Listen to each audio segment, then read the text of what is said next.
Hey, remember when you were a little kid and you used to wake up early on a weekend, not because you had to, but because you wanted to? I sure do.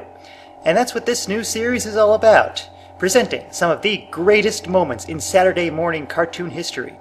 Welcome to Saturday Morning Glory.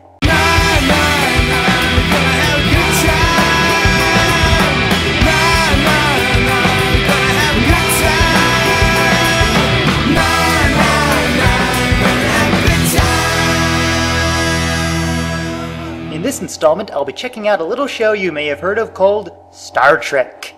Yes, a lot of Trekkies don't know or would like to forget that Star Trek briefly existed in the early 70s as a Saturday morning cartoon. It was an odd show. The animation was shoddy, Filmation reused musical cues like they were going out of style, and the cast all recorded their lines miles apart into tape recorders.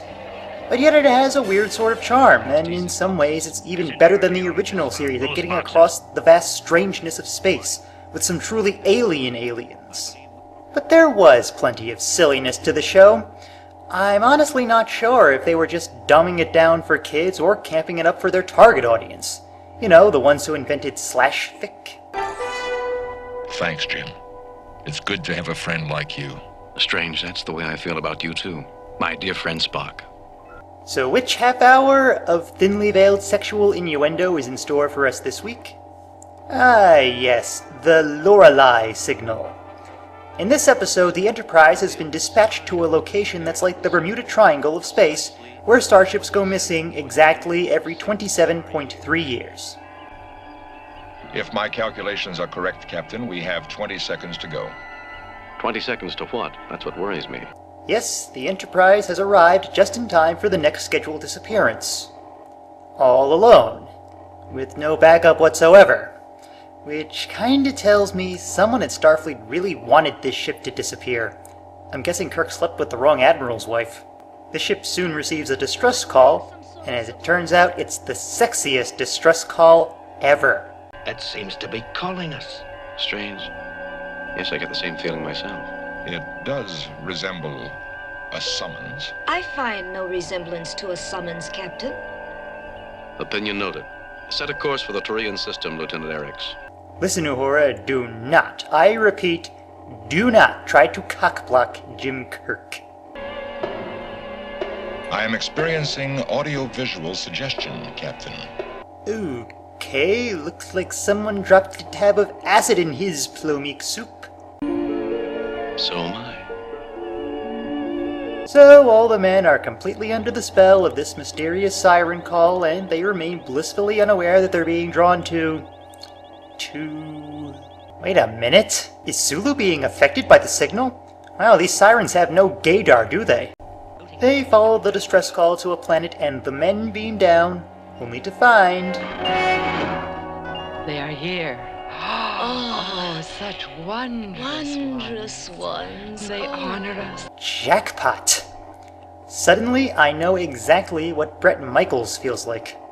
The men are so enamored of the ladies that Spock even forgets how to pronounce psychokinesis. Their bodies appear to function on an unusual psychokinesis level. First time I ever admired a body function. Okay, that's really good to know, Doctor. Although I bet one of them would like to admire your body functions. Hi-oh! Before long, Kirk and the others are captivated by the women and their enchanting ways, as well as their amazing ruby twirling skills. Little do they realize they're becoming more feeble-minded by the minute. To investigate. The women radiate delight. These are the most beautiful women in the galaxy. But where are the men? They occupy another compound. That makes sense. Yes, of course, you ran them all through a meat grinder. That makes sense. Well, now that that's cleared up, it's time for a little competitive giant ruby tossing. Mr. Spock.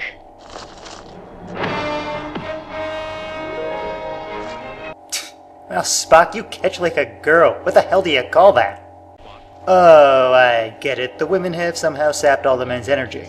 And when they wake up, they find that they've got these weird Jazzercise headbands attached to their foreheads that are making them old. Old! But up on the ship, the crack team of Lieutenant Uhura and Nurse Chapel are on the case. Results of every scan run by the women's science teams. If there is an answer, it's here. Wait a minute, there's a women's science team on the Enterprise? What is that, like a Title IX thing? I bet the men's science team still gets all the credit. Lieutenant Uhura to Security Officer Davison. Davison here. I want an all-woman security team on every transporter immediately. No one is to transport down to the planet unless it is on my order. Aye, aye, Lieutenant. What are you doing? Taking command of this ship. Yes, for the first and only time in Star Trek history, Uhura gets to command the ship. Well, I think. Let's check the Enterprise chain of command first, shall we? Okay, there's Kirk, then Spock, then Scotty, then Chekhov and Sulu, and it looks like the guy who cleans the Enterprise toilets has the week off, so congratulations, Uhura, you are now in charge.